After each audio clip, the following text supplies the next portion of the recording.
Hi everyone, today we are going to read Chrysanthemum by Kevin Hanks. The day she was born was the happiest day of her parents' lives.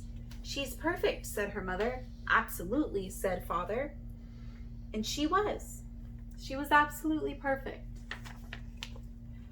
"Her name must be everything she is," said her mother. "Her name must be absolutely perfect," said her father. And it was. Chrysanthemum. Her parents named her Chrysanthemum.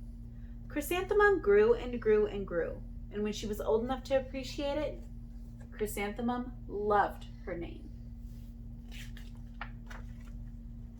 She loved the way it sounded when her mother woke her up. She loved the way it sounded when her father called her for dinner.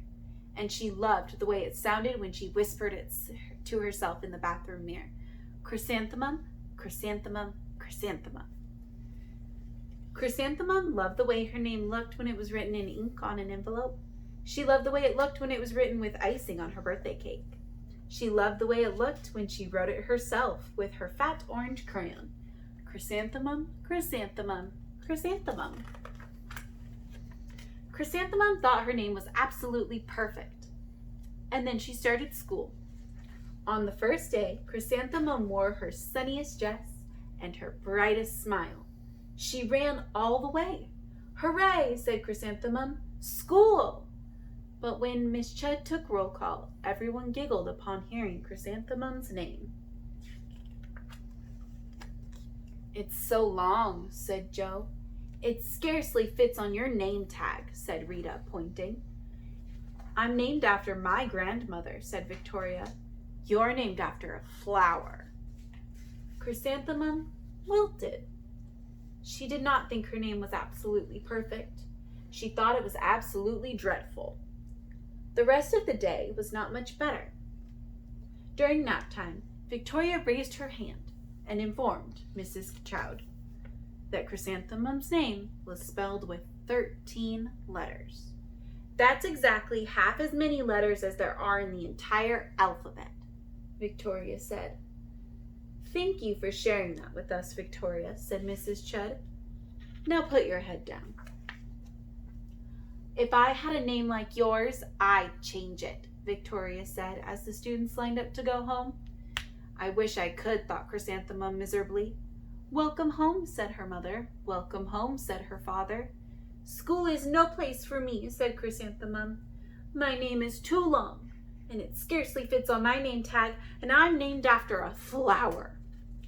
"Oh, pish," said her mother. "Your name is beautiful, and precious, and priceless, and fascinating, and winsome," said her father. "It's everything you are," said her mother. "Absolutely perfect." Chrysanthemum felt much better after her favorite dinner, macaroni and cheese with ketchup, and an evening filled with hugs and kisses and pear cheese. That night, Chrysanthemum dreamed that her name was Jane. It was an extremely pleasant dream. The next morning, Chrysanthemum wore her most comfortable jumper. She walked to school as slowly as she could. She dragged her feet in the dirt. "Chrysanthemum, chrysanthemum, chrysanthemum," she wrote. "She even looks like a flower," said Victoria as Chrysanthemum entered the playground. "Let's pick her," said Rita, pointing. "Let's smell her," said Joe. Chrysanthemum wilted. She did not think her name was absolutely perfect. She thought it was absolutely dreadful. During the rest of the day was not much better. During nap time, Victoria raised her hand and said, "A chrysanthemum is a flower. It lives in a garden with worms and other dirty things." "Thank you for sharing that with us, Victoria," said Mrs. Chud. "Now put your head down." "I just cannot believe your name," Victoria said as the students lined up to go home. "Neither can I," thought Chrysanthemum miserably. "Welcome home," said her mother. "Welcome home," said her father. "School is no place for me," said Chrysanthemum. "They said I even look like a flower. They pretended to pick me and smell me." "Oh, pish," said her mother. "They're just jealous, and envious, and begrudging, and discontented, and jaundiced," said her father. "Who wouldn't be jealous of a name like yours?" said her mother. "After all, it's absolutely perfect. Chrysanthemum felt a trifle better after her favorite dessert, chocolate cake with buttercream frosting, and another evening filled with hugs and kisses and parchies. That night, Chrysanthemum dreamed that she really was a flower. She sprouted leaves and petals. Victoria picked her and plucked her leaves and petals one by one until there was nothing left but a scrawny stem. It was the worst nightmare of Chrysanthemum's life. Chrysanthemum wore her outfit with 7 pockets the next morning. She loaded the pockets with her most prized possessions and her good luck charms. Chrysanthemum took the longest route possible to school. She stopped and stared at each and every flower.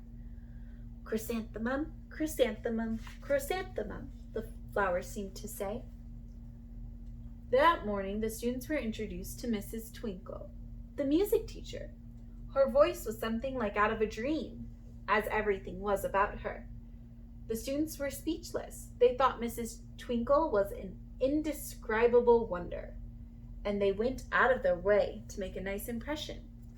Mrs. Twinkle led the students in scales. She assigned roles for the class musicale. Victoria was chosen as the dainty fairy queen. Rita was chosen as the spiffy butterfly princess. Jo was chosen as the all-important pixie messenger, and Chrysanthemum was chosen as a daisy.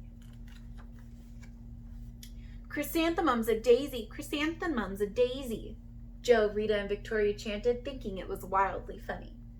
Chrysanthemum wilted. She did not think her name was absolutely perfect. She thought it was absolutely dreadful. What's so humorous? Asked Mrs. Twinkle. Chrysanthemum, was the answer. Her name is so long, it scarcely fits on her name tag, said Rita, pointing. I'm named after my grandmother, said Victoria. She's named after a flower.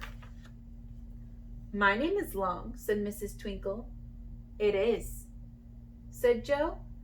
My name would scarcely fit on a name tag, said Mrs. Twinkle. It would, said Rita, pointing. And, said Mrs. Twinkle, I'm named after a flower, too. You are? Said Victoria. Yes, said Mrs. Twinkle. My name is Delphinium. Delphinium Twinkle. And if my baby is a girl, I'm considering Chrysanthemum as a name. I think it's absolutely perfect.